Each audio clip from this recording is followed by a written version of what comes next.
దేవునికి స్తోత్రం. నేటి దినాన మన అరుణోదయపు దేవుని వాగ్దానము ఇర్మియా గ్రంథము 32 అధ్యాయము 41 వచనము. వారికి మేలు చేయుటకు వారి యందు ఆనందించుచున్నాను. హల్లెలూయా. ప్రియమైన దేవుని బిడ్డ, దేవుడి దినాన నీకు ఇస్తున్న వాగ్దానము, ఆయన నీకు మేలు చేయటానికి ఆయన విసుగుపోలేదు, కానీ ఆయన ఆనందిస్తూ ఉన్నారంట. ఎంత గొప్ప దేవుడో చూడు. ఆయన నీ యొక్క సమస్యను, నీ వ్యాధులు, నీ కన్నీరు, నీ దుఃఖాన్ని ఆయన చూశాడు. నాకు మేలు చేసేవారు ఎవరూ లేరే అని నువ్వు బాధపడుతున్నావేమో. దేవుడు అంటున్నాడు, నీకు మేలు చేయటానికి నేను ఆనందిస్తూ ఉన్నాను. ప్రభువు ఆనందిస్తున్నాడంట ఆయన.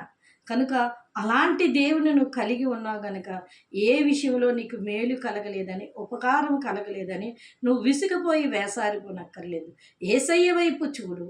ఆయన మేలు చేయటానికి ఆయన సిద్ధపాటు కలిగి ఉన్నాడు కనుక దేవుని వైపు చూసి నీ విశ్వాసాన్ని దృఢపరుచుకొని ప్రార్థన చేస్తూ ఆయన యందు నువ్వు ముందుకు సాగు. విశ్వాసంలో వెనకడుగు వేయొద్దు.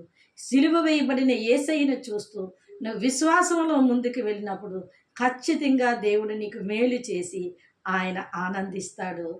ఆయన ఆనందంలో నీ ఆనందం ఉంటుంది. ఆ ఆనందం నీకు ఒక్కరిదానికే కాదు, కానీ నిన్ను బట్టి అనేక మందికి అది ప్రవాహంలా వెళ్ళి అనేకలు ఆనందింపచేసి అనేకులకి నువ్వు ఆశీర్వాదకరంగా మారుతావు. కనుక అరుణోదయాన లేచిన వెంటనే ప్రార్థన చేసుకుని వాగ్దానాన్ని పట్టుకొని నీ జీవితాన్ని ప్రారంభించు. దేవుడు త్వరలోనే నీకు మేలు చేసి ఆయన నిన్ను ఆశీర్వదించబోతా ఉన్నాడు. ఆమేన్.